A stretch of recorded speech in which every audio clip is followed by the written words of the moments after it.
Estamos apresentando Marco Zero, onde tudo começa.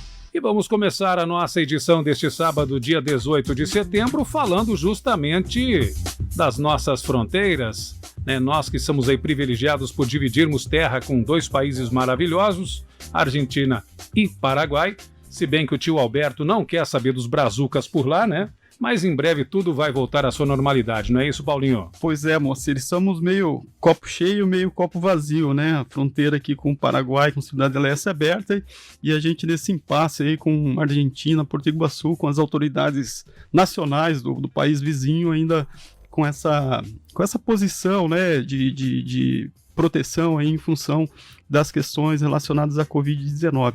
Mas a gente vai fazer um passeio mais geral, vamos desbravar de forma mais ampla as fronteiras brasileiras, Moacir, porque partindo do conceito de que desenvolvimento de fronteira só é possível quando se tem acesso a dados e indicadores dessas regiões, o IDESF, o Instituto de Desenvolvimento Econômico e Social de Fronteiras, investiu e desenvolveu uma plataforma online com indicadores de 588 cidades que compõem a faixa de fronteira do Brasil, ou seja, um estudo de fôlego bastante amplo, e é isso que a gente vai destrinchar aqui, claro, contextualizar a nossa fronteira em meio a esse mapa das fronteiras brasileiras produzidas pelo IDESF. Para isso, recebemos o Luciano Stremel, tá correto? Stremel Barros, presidente do IDESF. Bom dia, Luciano, seja bem-vindo ao programa, obrigado por aceitar o nosso convite mais uma vez. Bom dia, ouvintes, bom dia, Paulo, bom dia, Moacir, uma satisfação e uma honra estar aqui com vocês. Como é que surgiu a ideia de colocar essa plataforma, essa ferramenta no ar, Luciano? É possível encontrar quais tipos de dados e de quais setores que estão inseridos, enfim, socioeconômicos, educação, saúde, segurança, que universo que a gente encontra lá nessa plataforma das 588 cidades de fronteiras brasileiras? Então vamos lá, essa ideia surgiu logo no início do Instituto, né, em 2013, nós fizemos um estudo das 33 cidades gêmeas. Na época não tinham 33, eram 30, se não me engano, e nós fizemos uma ruptura de alguns dados socioeconômicos que encontramos públicos, dados dos governos, dados que os próprios municípios informam aos ministérios, e nós rompemos isso para aquelas cidades gêmeas à época, isso de uma forma estática, era um material impresso, era um material que era uma fotografia, você tem sempre um gap de informações nos ministérios, de alguns gaps de 2 anos, outros de 4 anos até, e esse levantamento englobava ali os grandes eixos do desenvolvimento, que é a educação, que é a saúde, que é economias locais, emprego, renda, situação econômica local, IDH, IDHM, e a segurança pública como um todo. Bem, ao longo do tempo, o IDESF foi investindo em algumas plataformas de BI para os seus trabalhos e resolvemos aplicar isso, não só para hoje são 33 cidades gêmeas, não só para as cidades gêmeas, mas pegar todos os municípios da faixa de fronteira, que são aqueles municípios que estão a 150 quilômetros da linha de fronteira, né? Então nós temos 588 municípios brasileiros nesta condição, e aí surgiram exatamente a mesma metodologia aplicada, são dados públicos do governo federal e que estão nesta plataforma. Fizemos um link com estes ministérios, foi um trabalho de garimpo, realmente, mas hoje está lá e se pode trabalhar, né,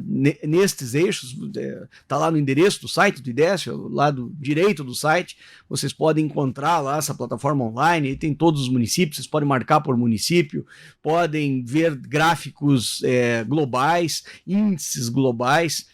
Algumas coisas chamam a atenção. O Brasil, 16.800 quilômetros de fronteira, nesses 588 municípios nós temos praticamente 11 milhões e meio de habitantes nesta zona e uma população economicamente ativa de 8 milhões e alguma coisa. Então você vê que é uma população jovem que vive na fronteira e isso prova que nós temos um desafio gigante.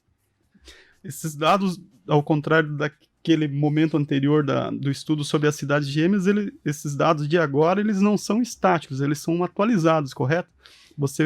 Quem acessar vai ter essas informações novas chegando, vai estar à disposição de quem acessar a ferramenta nesse momento. Exatamente, esses dados estão linkados com os ministérios, porém, sempre nós vamos ter o gap de 2 a 4 anos, que são informações públicas, né? O IDESF não foi a campo, a campo buscar esses dados, né, nos campos, inclusive também são mais difíceis, são informações que, por exemplo, no Ministério da Educação, o próprio INEP faz essa divulgação do índice de reprovação, matrículas escolares, aproveitamento, tudo isso vem do INEP. Ministério da Saúde, leitos hospitalares, índices de internações, isso sempre tem lá uma diferença, não é exatamente o que está acontecendo agora, mas é o dado nacional. Se você for buscar o dado do Brasil, é o dado que se tem do Brasil. O que nós fizemos? Romper para esses 588 municípios e juntar nesses eixos do desenvolvimento, porque esses dados estão soltos. Você tem que buscar realmente em cada ministério, então, cada vez que houver uma atualização do governo federal, vai estar atualizado nessa plataforma. E qual é o objetivo do IDESF ao reunir todo esse volume de dados em uma plataforma só e com essa capacidade de articulação aí entre as cidades e de comparação? Aí começa a desdobrar toda a nossa angústia aí, né? Porque você vê que o Brasil produz muito dado, mas muito dado, é um país por excelência em dados. Nós temos isso muito bem organizado, só que nós usamos muito pouco, né? O Brasil não faz as leituras que deveria fazer, estratégicas desses dados, e eu digo isso com muita tranquilidade, porque é o reflexo das políticas públicas, não de agora, mas de todo sempre. Muitas vezes as políticas públicas não são tão assertivas, e a prova são essas séries históricas que já estão disponíveis há muito tempo. E aí o professor Afonso vem aqui depois falar de uma coisa que eu acredito é só com educação, né? E as políticas educacionais que o Brasil desenvolveu ao longo do tempo provam que nós sabemos a realidade, conhecemos o que se tem lá, ou pelo menos já existem dados do que se tem lá, e muito pouco trabalhamos nisso, né? Precisamos melhorar como país, então acho que a ideia do IDESF, quando traz esses dados à tona, é justamente colocar em evidência, é fazer com que as pessoas, com que os pesquisadores, a academia, aquelas pessoas que possam realmente demonstrar esse cenário, se abasteçam aí, tenham ali já uma forma simplificada de fazer esta leitura e de buscar esses dados num ponto único. Mas você percebe, por exemplo, uma estagnação desses dados no decorrer dos anos? Sim, infelizmente, estagnação, alguns dados pioram, né? Algumas áreas melhoramos, evidentemente. O desenvolvimento é um antídoto excepcional para o combate à criminalidade, isso temos visto, né? Foz do Iguaçu é um exemplo disso. É evidente que com a tenacidade das polícias em solucionar os crimes e o aumento desses efetivos policiais, isso tudo reflete, mas à medida que nós formalizamos mais a nossa economia, ao longo do tempo isso reflete na segurança pública. Então, agora, educação. Uma coisa que nos chama a atenção nesse arco sul da fronteira é o Rio Grande do Sul. O Rio Grande do Sul sempre foi um estado que teve à frente no seu tempo com relação aos índices de educação, e você vê realmente uma queda, um aumento da evasão escolar, justamente no ensino médio. E isso reflete também nestas áreas onde o contrabando, o descaminho, o tráfico de drogas tem maior permeabilidade, ou seja, essa fronteira seca com o Mato Grosso do Sul demonstra que o jovem, aos 15 anos de idade, quando ganha força de trabalho, ele sai do banco da escola e vai trabalhar. E esse trabalhar, muitas vezes, é num mercado ilícito, num mercado ilegal, que é o que absorve essa mão de obra dele, e ali nós perdemos alguém que pode ser agente de modificação de cenário nestes ambientes, né? Eu não consigo enxergar a longo prazo. Eu acho que o professor Afonso é muito assertivo nesse discurso que eu já conheço que ele faz.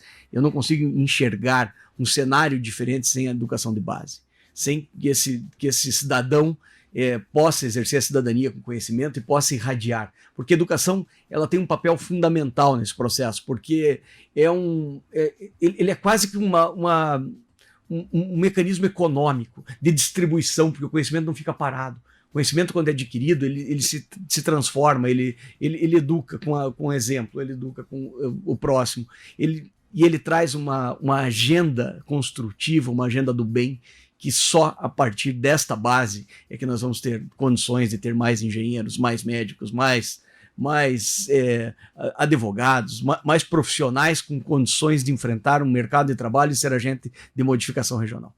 Ô, Luciano, nesse conjunto de informações que vocês reuniram, passa para a gente, contextualiza o nosso ouvinte, como está Foz do Iguaçu, né? Vamos pegar um exemplo aqui dos demais dados que você tem, mas como está Foz do Iguaçu no cenário fronteiriço, né? Entre essas 588 cidades que compõem a faixa de fronteira, quando o assunto é o IDHM, o Índice de Desenvolvimento Humano do município. Coloca para a gente como é que estamos posicionados em relação às outras cidades. O IDHM é composto de uma série de educação, de longevidade e renda, né? Foz é o maior município de fronteira desses 588, nós perdemos para algumas capitais, para a capital, Rio Branco está nessa faixa de fronteira, e em tamanho, né? Mas nós temos uma condição melhor, né? O IDHM da fronteira como um todo é 0,69, esse índice, quando se aproxima de 1, cada vez que ele se aproxima de 1, ele é o ideal, e Foz do Iguaçu está em 0,75, ou seja, nós temos um IDHM maior do que a fronteira, maior do que a média da fronteira, toda a fronteira, desses 588 municípios, mas ainda temos desafios pela frente, né? Ainda precisamos... Os últimos dados que nós observamos da população economicamente ativa de Foz do Iguaçu, que trabalhava formalmente, ela beira a 46%, ou seja, temos quase 50% da nossa população economicamente ativa, que vão dos 15 anos aos 65 anos de idade, trabalhando em atividades informais. Que pese, nós não temos a leitura pós-pandêmica ainda, esses dados podem haver alguma modificação nesse cenário, para quem sabe, para uma piora. Devemos trabalhar em políticas públicas para isso, né? E a formalização da economia é um incentivo para que as atividades formais se desenvolvam, que nós tenhamos aqui condições com turismo, com potencialidades regionais, empregar as pessoas em empregos dignos e que tragam condições de vida melhores. Foz é uma cidade que se destaca, ela é uma cidade que tem privilégios perante outras cidades da fronteira, ela tem Cataratas do Iguaçu, ela tem Itaipu Binacional, ela tem todas as agências de segurança de Estado aqui presentes com seus escritórios, com as suas representações, tem um nível de renda de funcionalismo público também importante frente a outras menores cidades de fronteira. Você tem punjância comercial, você tem um polo regional. Então, agora esse projeto das lojas francas também, eu acho que é um projeto que impulsiona também as economias locais, principalmente o comércio. Vai ser um player, se isso trabalhasse bem trabalhado para todas as fronteiras, e aqui vai ser muito mais por conta do nosso cenário regional. E hoje mudou esse cenário, porque até bem pouco tempo atrás Foz estava atrelada à Cidade Leste. O grande polo era a Cidade Leste e Foz era apenas coadjuvante. Isso está mudando hoje já também, Luiz? Interessante ver esses ciclos, né, econômicos que Foz viveu, né, antes da construção da Ponte da Amizade. Era o ciclo do café, era o ciclo da madeira. Aí você teve a construção da Ponte da Amizade, a construção de Itaipu, o início das obras de Itaipu, né, que a população deu aquele salto gigantesco. Depois você teve o ciclo do contrabando, que é exatamente o que você está falando, Moacir, que ficamos muito atrelados à Cidade Leste. No início, quem sabe fosse aquele turismo de compras mais romântico e que virou numa explosão e que aí se transformou em contrabando e hiperespecialização de alguns produtos que entravam em mercado nacional. Nós temos N histórias aí, N microciclos de produtos, né, nesta era do contrabando, né, desde a informática, e aí muitas vezes você percebe que o Brasil... e aí, de novo, eu falo que falta estratégia, né? Nós tínhamos a lei de proteção da informática lá, que só se podia... Eu me lembro que só se vendia computador da Itautec. O que aconteceu? O Paraguai se especializou em trazer aquilo da China, trazer aquilo dos países asiáticos, e quem não tinha um computador que fosse montado em Cidade Leste, né? E era assim, eu nunca me esqueço de fazer uma palestra numa universidade, e o rapaz lá tinha feito processamento de dados antigamente. Ele falou: olha, se não fosse o Paraguai fornecer, nós tínhamos na faculdade um computador para 15, na universidade pública, para 15 entender como é que fazia processamento de dados, uma universidade de processamento de dados, dividindo uma máquina com 15. Ou seja, quando daquilo ficou barato e o Brasil demorou para entender isso, né? Hoje compensa você comprar um computador aqui parcelado em 10 vezes com garantia e tudo, e aquilo já se não se tem mais. Você pega as apreensões da Receita Federal em informática, quando o preço baixou no Brasil já não existe mais. Então, e tem os ciclos, né? Aí tem o ciclo do cigarro, que ainda segue, mas que tem diminuído em função da alta do dólar, e sempre você segue com isso. Eu acho que vem um novo momento aí. Esse novo momento, a pandemia também trouxe essa reflexão. Eu acho que esses investimentos que nós que estão sendo realizados na cidade, que Itaipu Nacional está fazendo, com essa segunda ponte, com essa perimetral, com esses novos mercados se abrindo. Foz do Iguaçu tem uma posição espetacular, né? Estratégica. Nós temos aqui o maior porto seco da América Latina, nós temos a condição logística, nós temos turismo.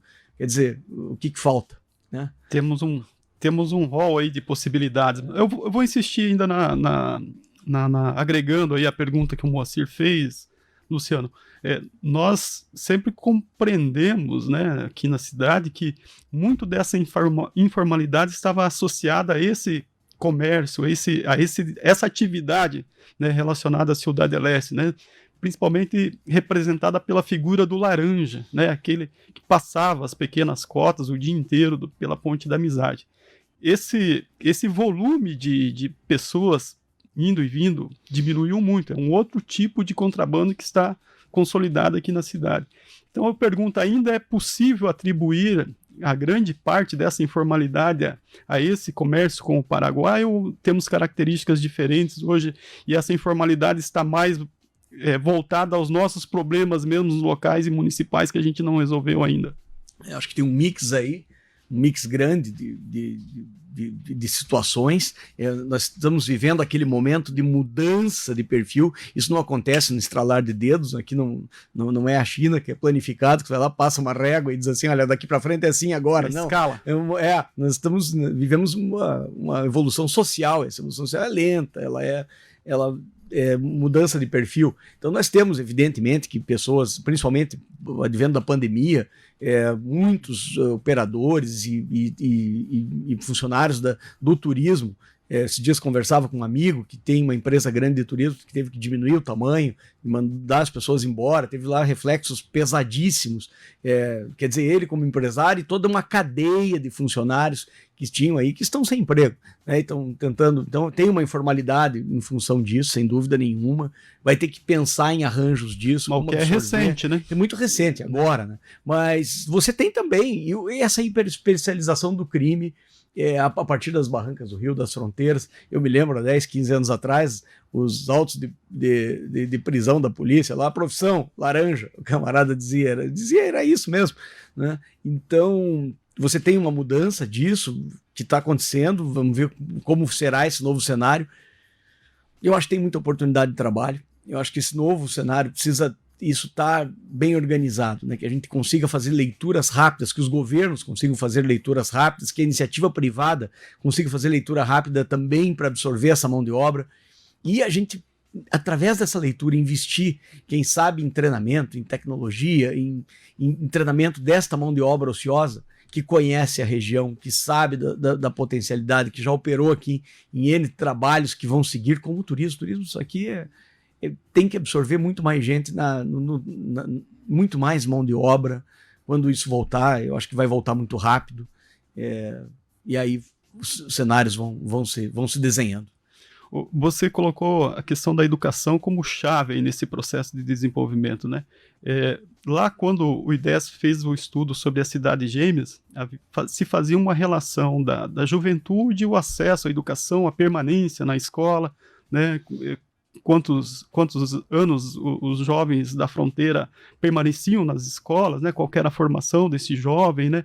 E também a implicação dessa ida para a informalidade que o tirava da escola.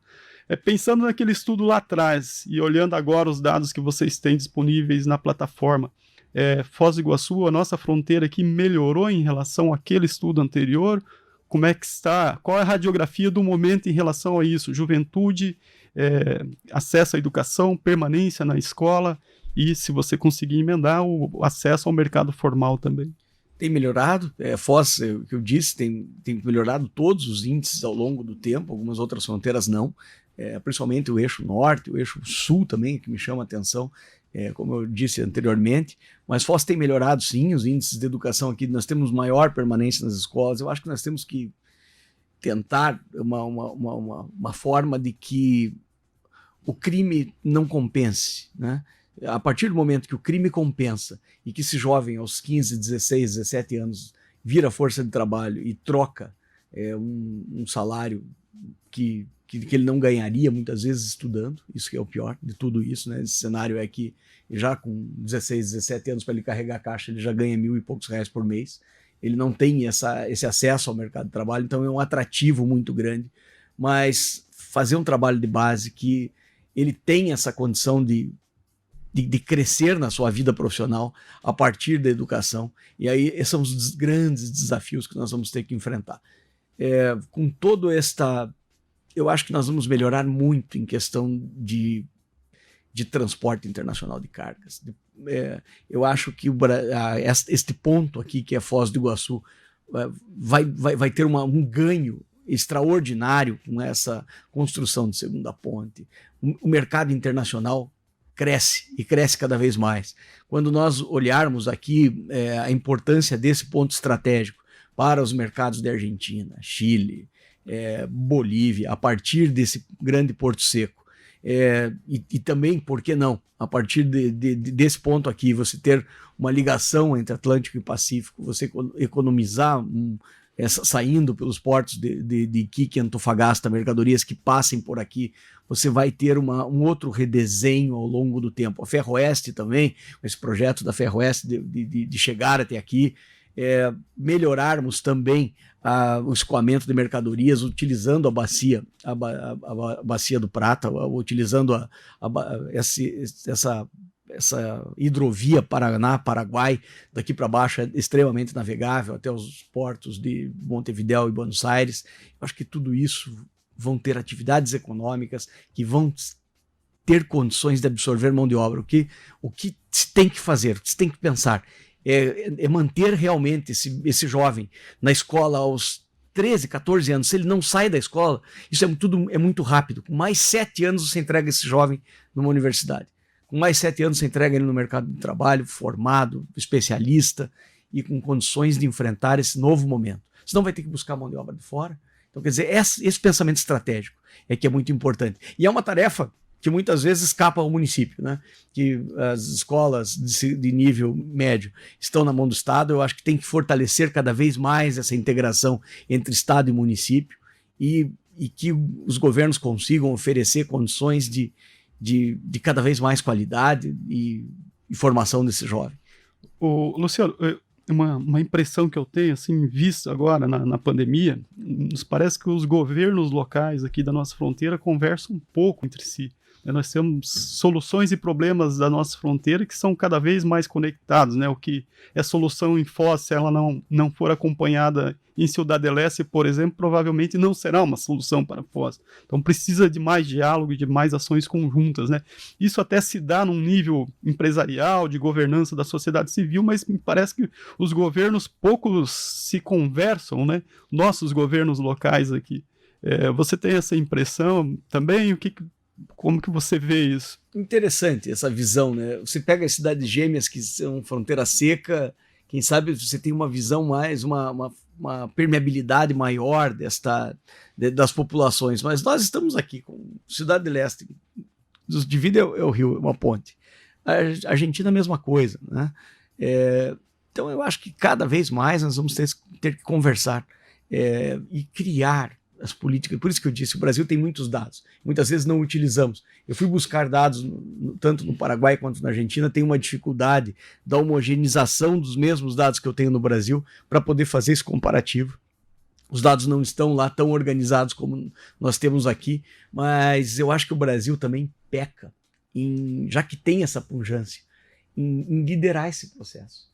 Poderia ajudar a desenvolver mecanismos do lado dos outros lados da fronteira que pudéssemos caminhar em conjunto. Ou seja, aí sim, a criação de políticas públicas que trabalhassem em conjunto. Vocês querem um exemplo de integração que dá muito certo e que já tem 25 anos aí funcionando, que é uma maravilha? O Comando Tripartite. E a gente esses dias eu estava analisando os acordos de cooperação que o Brasil tem com os outros países e muitos deles não decolaram, não caminharam, não foram internalizados no nosso ordenamento jurídico. E o comando tripartite, que quase nasceu como uma paradiplomacia, está aí, funciona, é operante, mesmo com a fronteira fechada, seguem conversando com os argentinos, com o Paraguai, há um momento de integração. Que mecanismos fez com que esse processo funcionasse? Quem sabe um grande mecanismo. Ele nasceu na ponta. Ele não veio como uma política de cima para baixo, ele nasceu aqui, nasceu através de conversa entre esses policiais, já tem 25 anos funcionando. Quer dizer, esses mecanismos... Na área de segurança, né? Na área de segurança, exatamente, na área de segurança. Quer dizer, de repente identificar um caminho desse, a partir da ponta, na área de educação, na área de saúde, em outras áreas, que possa se costurar, e por que não, a partir daí, criar uma legislação mais robusta que permita irradiar isso, replicar isso, estes modelos em outros pontos da fronteira. E aí eu acho que o Brasil tem muita condição de ser este líder nisso, mas aí precisamos enxergar isso estrategicamente. E lideranças que abracem a causa. Como disse o Paulo, é muito fácil a nossa conversa com o cidadão de Cidade Leste, nosso enquanto munícipes, né? Mas quando esbarra na questão governamental, parece estar tão distante, né? Às vezes tem culturas diferentes, tem mecanismos, as instituições têm funcionalidades e funcionamentos distintos entre esses países, né? Então, como é que consegue equiparar essas arestas, né? Diferenças nós vamos ter sempre. E quais mecanismos conseguem? Por exemplo, eu pego de novo o exemplo do comando tripartite, né? A Polícia Nacional do Paraguai tem uma concepção diferente da Polícia Federal do Brasil, que é diferente da Polícia Federal da Argentina. São forças diferentes, são atribuições distintas, mas eles estão conseguindo conversar e estão conseguindo fazer um trabalho excepcional. Quer dizer, eles conseguiram aparar as arestas, eles conseguiram deixar num nível de equivalência que se permita o trabalho conjunto. E aí esse é o desafio. Entender quais os mecanismos que nos trazem eficiência. O próprio trabalho do IDESP perpassa um pouco isso. Você tem conselhos que conversam, né, das 3 cidades. Quando eu me refiro ao nível governamental, que salta aos olhos que durante a pandemia eu particularmente vi umas 2 reuniões entre o prefeito de Foz do Iguaçu e de Cidade Leste, por exemplo, para tratar de um assunto que é a pandemia, ou seja, algo grave dessa dimensão, né? Com a Argentina, então, em nível de municipalidade, a gente não teve praticamente. Luciano, se encaminhando para o final, gostaria, antes da gente terminar, que você fizesse a apresentação mudando um pouco de assunto, mas também dentro da mesma problemática da fronteira, você apresentasse para a gente aqui essa última publicação do IDESP, a mais recente, né? Que é o mercado ilegal de defensivos agrícolas no Brasil, que está fazendo um barulho no Brasil inteiro, né, e não sem razão, porque isso afeta diretamente não só a nossa economia, a nossa fronteira, mas também a nossa saúde. Por favor, dá uma geral sobre o que a gente encontra nesse livro e qual a importância dele. Legal. Essa é mais uma prova de falta de harmonia entre os países membros do Mercosul, pois eu acho que todo esse mercado ilegal, principalmente aqueles produtos que entram via contrabando, porque esse mercado ilegal é composto de 4 grandes modalidades criminais. A primeira delas é o contrabando, é o maior de todos. Depois você tem o roubo de cargas destes produtos em território nacional que acabam indo para a mão das quadrilhas e sendo comercializado. Você tem a falsificação de produtos, que muitas vezes é alimentado pelo roubo e pelo contrabando. Eles trazem matéria-prima a partir do roubo, matéria-prima a partir do contrabando e usam marcas famosas para imprimir nos seus rótulos. E uma terceira modalidade que cresce agora timidamente no Brasil, mas já se vê o crescimento, é a importação de gemas para utilização de produtos domissanitários, ou seja, para inseticidas residenciais, para a formulação destes produtos, e acabam sendo desviados para a agricultura. Então é preocupante esse mercado agrícola é uma das principais pautas de exportação do Brasil, então nós precisamos olhar isso com mais atenção, né? E é multifatorial, né? Não é só olhar o território nacional, é olhar como é que o Brasil conversa com os países vizinhos. O contrabando se dá por uma total assimetria de legislação entre os países, entre Uruguai, Paraguai, Argentina, Bolívia, que são os pontos de ingresso desses produtos via importação. e aí o Paraguai é um dos principais players do ingresso de mercadorias importadas da Índia, China, com concentrações diferentes das permitidas no Brasil, ou seja, o Mercosul não funciona nesse aspecto. Isso não está na pauta prioritária do Mercosul, porque e isso chama muito atenção. São fatores que geram distorções, e quando gera distorções, é um atrativo para essas quadrilhas que já conhecem da logística do contrabando comprarem esse produto lá e internalizarem no Brasil. E a nossa fronteira é um caminho para isso? É um dos pontos de passagem, sem dúvida nenhuma. Não só a nossa, mas essa rota desse crime cresce da fronteira da Bolívia, a fronteira no arco central dessa nossa fronteira, a fronteira com o Peru também, já temos rotas de ingresso, ao Rio Grande do Sul, via Uruguai também. Então toda essa costa oeste brasileira tem sido aí invadida por ingresso de produtos de origem espúria, de concentrações não permitidas pelo Ministério da Agricultura, de princípio ativos com concentrações muito superiores ao que a nossa legislação permite. Luciano, muito obrigado por sua participação, por todos os esclarecimentos e informações que dividiu aqui conosco, com nossos ouvintes. Tenha um bom dia e volte sempre com essas informações, com esse debate. Um elogio Temos também. Um elogio. A Mariana Hernandes diz que é sempre muito bom escutar o doutor Luciano, que faz um trabalho excelente à frente do IDESF, está na live da Clube lá. Muito obrigado, bem. A Mariana é suspeita, ela é minha amiga. Um beijo grande, Mariana. Temos que convencer primeiro os amigos, né? Porque senão a gente não vai a lugar nenhum. Luciano, muito obrigado. Obrigado por vir, obrigado por participar do programa. Seja bem-vindo e volte sempre. Muito obrigado, muito obrigado. Marco Zero, onde tudo começa.